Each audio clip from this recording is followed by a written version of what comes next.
It seems the social distancing and sheltering in place is having a psychological and sociological effect on our city and our country. And it's not as if Americans needed this anyway. We are highly individualized. We love our privacy and we see ourselves really as an individual first and a collective second, distant second. And I was walking into the store a little bit ago to pick up the mail, and I stepped in, and about 20 feet away, there was somebody standing up getting theirs. And when I stepped in, I was looked at suspiciously, and like, don't get close. And everyone had their masks on. I, of course, had mine on as well.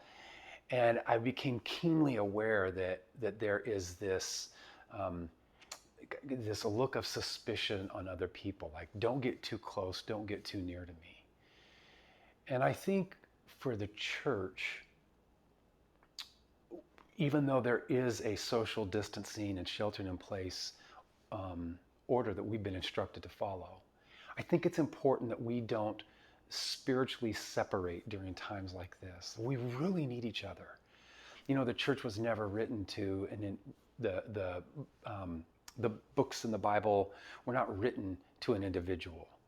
In fact, when we read last week in the book of Revelation, within the first few verses, it says, let the one who reads and those who hear realize that they're going to be blessed.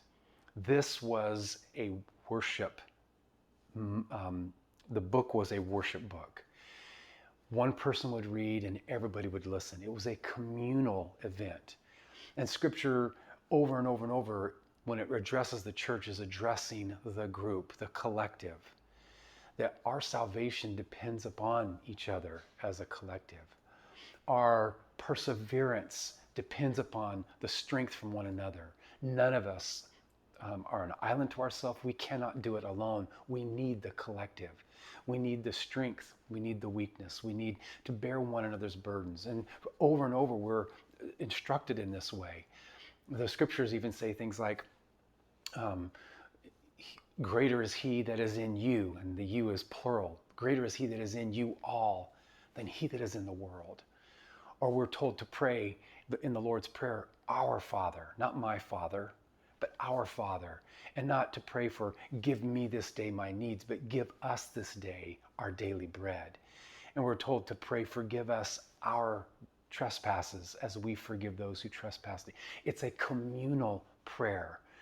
The church was seen as a group that had been called out from different cultures, different ethnicities, different walks of life, and they had been brought into this place called Zion, this heavenly city, the city of God. And I want to remind us that even as we're social distancing and sheltering in place and finding ourselves isolated, it doesn't mean that we have to be spiritually separated. It doesn't mean that we can't communicate. In fact, it would be a really good thing that after you watch this video, you might text someone. I know when I've just reached out and texted with people or called someone up and had a conversation on the phone, when I walk away from those moments, the Christ that is in my brothers and in my sisters, the Christ that lives and breathes in them connects with the Christ in me, and I feel more full, more whole, more balanced, more at peace, and more spiritually sound and healthy. We need each other.